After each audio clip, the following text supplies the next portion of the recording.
Welcome to Man Hacks. I'm Nick Lee from Q103. This is a place where we're going to take everyday tasks and just make them easier. Today's hack, the perfect Kraft macaroni and cheese. Alright, so we got everything we need for the perfect Kraft macaroni and cheese. We've got our Kraft macaroni and cheese mix. I went with white cheddar today. I've got some Monterey Jack that I'm going to top it off with at the end. We also have our milk and butter to make the cheese sauce. I personally feel no meal is a meal unless it has some kind of meat in it. So today we're also going with a thick sliced bacon that we're going to mix into the cheese sauce. This portion of the recipe is completely optional. Personally, I like the bacon flavor in my mac and cheese. So right now we're cooking some bacon on a medium to high heat. While we wait for our bacon to cool down, we're going to take our pot, fill it up with about 6 cups of water, and let it start boiling on top of the stove. While water is boiling, we're going to take our bacon that's already been cooled, and we're going to cut it up into 1-inch squares. Or at least the closest to a square as we can get it.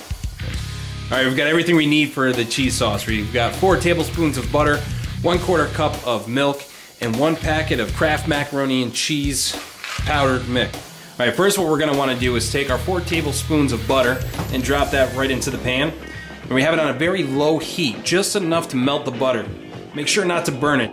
While we're waiting for the butter to melt, we're going to go ahead and take our noodles and pour it right into our boiling pot of water. Make sure you don't let it sit too long because those noodles will actually stick together. Now that our butter's all melted, we're going to go ahead and add the milk. You can either take a spoon or a whisk and give it a couple of swirls to get the milk and butter to mix together. Now that we got the butter and milk mixed together, we're going to turn the heat up to a medium-low setting. Add a little bit at a time and whisk it until our chunks are all gone. Alright, by the time you're done with your cheese sauce, your noodles should be done cooking, so make sure you strain them. Using a spatula, make sure you mix your bacon and cheese sauce together. Alright, now that you got your cheese sauce and bacon mixed together, take them and add it to your pot of macaroni, cooked macaroni. Once you got your cheese sauce and bacon in the pot with the macaroni, give it a good stir so it completely encapsulates every noodle.